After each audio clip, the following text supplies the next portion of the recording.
Episode 8, Surprise Shark Attack.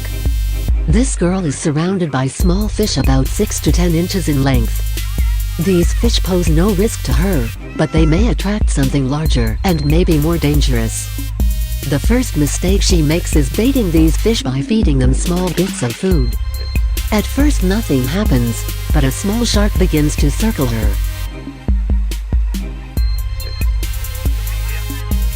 It begins to get closer and closer.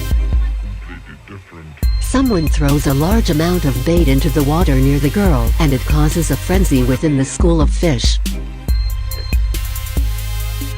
Eventually, time runs out and the shark decides to attack.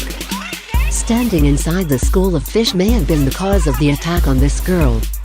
She is certainly lucky to get away without anything worse happening.